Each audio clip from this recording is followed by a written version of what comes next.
Hello, you wonderful people, and welcome to another episode of Super-Fanta-Fi. This being a show where we talk about TV shows of the supernatural, fantasy, and/or science fictional genre. For today's episode, I'm going to talk about the latest episode of The In-Between. A very interesting episode in many different regards. So, let's basically just break this episode down. It was kind of interesting, obviously, getting introduced to the whole, Mr. Nightfall situation. I was like, okay, at first when it first pops up, I'm like, okay, so it's just some, crazy new thing that, Cassie is experiencing. I was like, is that supposed to represent death or something? But obviously it's in the form of a vision and stuff. So I'm like, what is that about? And especially later on when it seems like, wait, is the case potentially going to have a supernatural element to it like that? I'm like, okay, so are we going to do even more with this, ghost realm type of situation of that there are, other, not necessarily other supernatural things, but that supernatural side of the story might take an even different avenue where it's like, oh, spirits are murdering people. It's not out of the question, but we can tell that they affect people, they can mess with them, probably ultimately end up killing them as well. But still, I was wondering if this was supposed to be kind of that thing. Turns out not to be. It's actually a very brutal case. Basically, wife comes home and she finds her son and her husband dead, and then we find out another whole family is killed. The only one left is the youngest child, and it's just these gruesome murders. And then so it's okay, let's figure it out. This all has to deal with Mr. Nightfall, and it's all in particular because Cassie also has a vision of this. It's like a masquerade ball or something. It ends up being a masked dance or whatever, but there's all these people gathered around her. You can hear some stuff calling out, oh, nerd, and people making fun of the person. And then Mr. Nightfall shows up and does the thing and put you in the casket, the whole shebang. And so it turns out this is connected to a suicide, a student named Bradley who committed suicide, and that basically the two high school victims of each of those families, was it Michael and was it Pete? Was that it? They were the bullies in this particular situation. The girl that Bradley went to this dance with, she was involved. Also turns out his friend Eric was slightly involved, because it's that thing of oh yeah, I kind of want to be with the cool kids, and he kind of was nah, he's the one that suggested oh yeah, Bradley has a thing for Tiffany, and apparently Michael and Tiffany had dated, and he was going to blackmail her, which is shows you kind of how shitty he was. I mean, we already kind of knew a little bit too, because he'd already there were multiple instances of him having anger issues and stuff like that. So, but yeah, basically after something went down, Bradley ended up committing suicide. That thing was Michael and Pete or whatever, ended up doing the whole Mr. Nightfall thing, and ended up scaring the crap out of him. They knew how much it bothered him, and they did it anyway. They left him in a coffin, threw some dirt on it, left him like that for an hour, and just humiliated him. And Eric didn't ever, the reason why he kind of went on this whole trying to remind them oh, this is what you did, was because he felt guilty, because he's the one that kind of set that emotion and stuff like that. It's I was his friend and I betrayed him like that, and so he feels a form of responsibility for everything kind of going down. But he wasn't the killer behind all this. Ended up being, what was the dude's name, Dr. Keller, or interesting enough, that actor, I've seen him and stuff. The thing that kind of pops in my mind, I'm blanking on his name because it's been a while since I've seen his show, was Continuum. He was one of the main characters in Continuum. But basically, the reason why he did all of this is because his son, who sadly died, his son Marty, was in similar circumstances to Bradley. And basically, when he saw Bradley's situation, it made him think of his son. And it's he wasn't able to save his son, but now it's oh, I can get justice for Bradley, which in turn is getting justice for my son. Essentially, it's kind of the same circumstance of someone being bullied. And in the case of Marty, he went to the people, the parents of the people teaching. It's oh, your children are bullying my son, but they didn't do anything. And, in his case, that's why he killed the parents too, which is because in his mind, it's oh, I'm doing good. I'm doing the right thing in this situation because I'm killing these I'm killing these terrible people, these teenagers who are going to grow up to be terrible people. And it would have been this endless cycle, because they would have raised kids to be pieces of shit. But also he was killing the parents because it's oh, you failed because you didn't do anything at that time. Look at Bradley's parents. Their world is forever destroyed because of your piece of shit kids, and they were like that because you didn't step in to do anything. So which you can make the argument super unfair, because I mean, that's also an argument in itself too, a whole conversation of if your kid's a piece of shit, is that on you? If you try your best to keep your kid from being a piece of shit, if they turn out that way, should that be on you? And there are circumstances I would say yes, because you still didn't do a good enough job as a parent. I'm not saying how I feel about it. I'm just saying it's just an interesting argument I've heard come up before. So it's just an interesting conversation in itself. But it's sad because it's also like, okay, you're saying you kind of did this for Bradley and stuff like that. Well, what about a little boy whose family is going? You left him alone in this world. Like I get it, like the circumstances. It's like I guess that's kind of the whole thing too, especially because it was like supposed to be, I guess, I guess not really, well, maybe ironic, but more so poetic that they would be killed by the creation that they created, the whole Mr. Nightfall thing. But still, like, you cause so much devastation on your own, like, you don't know what is going to happen because of what you've done, that kind of effects it's going to have on that little boy growing up, so it's a sucky situation. It's like, I get where he was coming from, but obviously it's that whole thing of like not taking justice into your own hands and going as far as he did, Because at that point, it's like, really, were you even really doing it for Bradley? Or was it just, simply, like I said, you're just coming from the perspective of your own son was affected by these similar circumstances. You weren't able to do anything then, but now it's like, oh, I can do something. So it wasn't really even more so for Bradley. I think you can make the argument it was more so for Marty, but, and more so for himself. But still, it's just kind of it's actually a sad circumstance of, situation to find out that this is what this is all about. Finding out the reasoning behind everything doesn't make it any better, doesn't make it any less horrific, set of circumstances. So,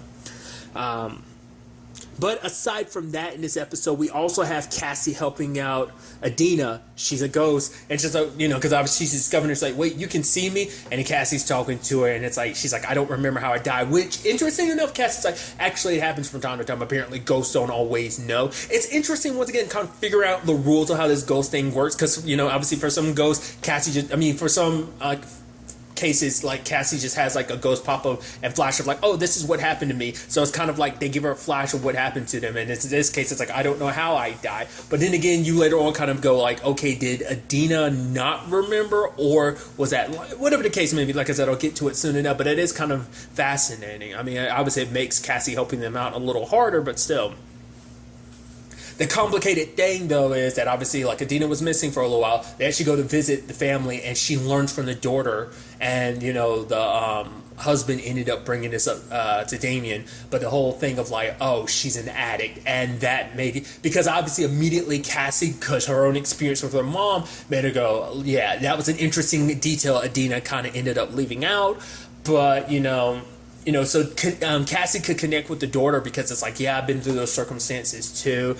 Like, the fact of the matter is, I just want to help your mom. But they're under the impression, like, because obviously, and it's also that hard thing of like, she's dead. You've seen her ghost, but they're still hopeful, being like, yeah, she might be on a bender. She was clean for like 6 months, but now she's probably off using. But the fact of the matter is, she'll come back eventually. Like, it probably never really crossed her mind to even think maybe that she would be dead. And like, to be there, standing there being like, I know she's like that. And also, it's not like Cassie could say anything without any like evidence and stuff like that, because one, it just make her look crazy. She just caused them more harm by doing that, so that's why it kind of had to play out like we have to find her body and everything.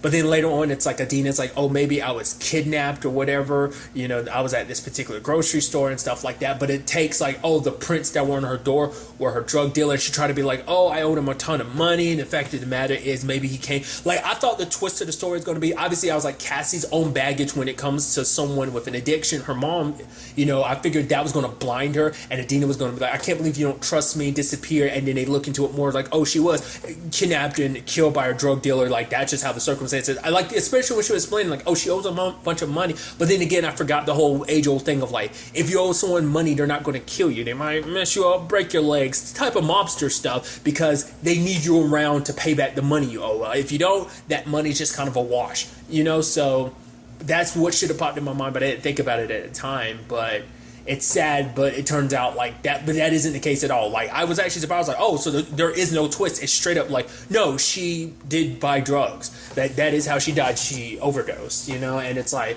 oh my, it actually shocked me, because I thought like the whole point of it was going to make it seem like Cassie's own prejudice, her own bias in this circumstance ended up making it like her not believing. But it's like, oh no, Adina even admitted it herself. It's like, okay, yeah, that's what happened. But the thing is, like, did she actually forget, or did like Cassie kind of grilling her about the whole thing kind of made it snap? Because for Cassie, it's like that's what you do. You got this sickness. You're against your own self. The fact of the matter is, you're liars. You kind of say whatever. Once again, Cassie wasn't just venting from Adina's situation. It was from her own personal situation with her mom, and sadly, she ended up finding her body. And she's like, let my family, don't let them this be the last image they have of me. Let them know how much I love them and have a much better image, And it's so sad because, Cassie ends up talking about it later on with Adina's daughter about the whole aspect of, like, I get where you're coming from. I was 13 years old when my mom died, and I was so pissed at her, like, that she felt like she left me, the fact that she couldn't fight her own addiction. And I thought that was such an interesting aspect because, like, even Cassie kind of catches her own bias of being like,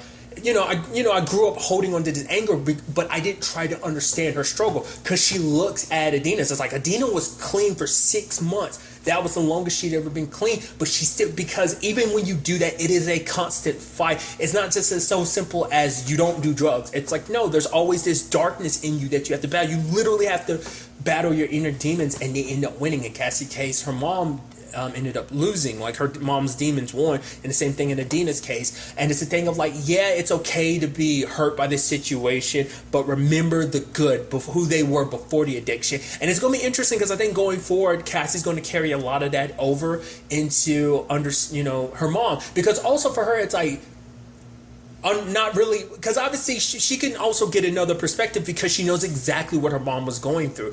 She's experiencing it every day. Like, obviously, you're a lot more open to it because I think Cassie's more open to it because I think she's afraid that if she tries shutting it out, she might kind of spiral out like her mom did. So I think maybe that fear is like why she kind of just like embraces it like that, She just doesn't want to end up like her mom. But maybe now that a lot of that anger is gone, maybe her mom will be like, oh, I can confront you now. Because before, maybe her mom would have felt like I couldn't because you would be so pissed at me. Or maybe there's other circumstances, like maybe the whole thing doesn't work for people with their abilities. Or maybe she's just staying away for her own particular reasons. Maybe because it's to keep her safe. I don't know.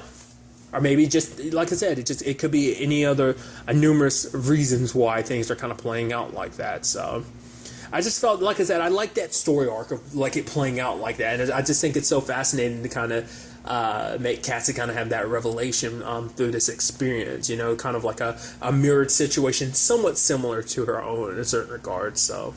And then there was another side of this episode that dealt with the whole Sally and Damien situation of basically, it kind of it's not the biggest thing, but it's such a small plot point thing that I kind of get it's set up for Damien's character, but I think it could be like a arc thing later on. Is the fact is that there's slight changes in her brain activity, kind of seeming like, oh, there might be a little bit more there and everything, which obviously Damien's not trying to get his hopes up. But we kind of learn a little bit more about like where Damien's mind is with all of this. For him, it's like he had the opportunity to propose to Sally before like everything ended up happening, like literally before she got on a flight, before everything happened. But he stopped, not because he had cold feet, he just wanted to make it more of a special moment. But now he kind of regrets it because it's not like, maybe like if I had done this one thing, maybe things would have played out a little bit differently, those type of things he kind of sits with. Because at least that way, even under these circumstances, even if things still played out that same way, at least she'd have the ring and know in her condition, like, this man loves me, he would want to spend the rest of his life with me, that type of thing, But the fact is, her brain activities kind of changed. Makes me wonder, could circumstances be different now if Cassie went to try and talk to her? Maybe like her body's in a condition where it's like maybe she's not kind of trapped in a limbo state where she couldn't really communicate. I don't know. I just feel like there's still going to be more to that. It's going to be interesting to see whether there is or not, I just thought about it. I mean, to be fair, like, it's interesting because a lot of these cases have had to deal with revenge. Like the previous, was it this case? No, I think it was the one before this was specifically about revenge. Was the previous one about revenge too? I mean, obviously it's a big motive when it comes to like murder. I mean, it comes down to like revenge, love, or greed type of situation. But still, it's just kind of interesting. I just feel like so many, that being the reason back to back to back. I mean, like I said, this one was mainly motivated by revenge. It was just a different set of circumstances of revenge because it's like you're getting revenge for one person, but when in actuality, like I said, the dude was getting revenge more so for his son, Marty. It was just something that was kind of flowing in the back of my mind. That's all the reason why I said that. I just thought it was kind of interesting. But like I said, I brought it up earlier. I am curious to see. Like I said, we've seen that spirits can interact with the living. So, like if they get malicious enough, which I guess arguably last episode. Oh no, because I forgot last episode was about the angel of death. So never mind.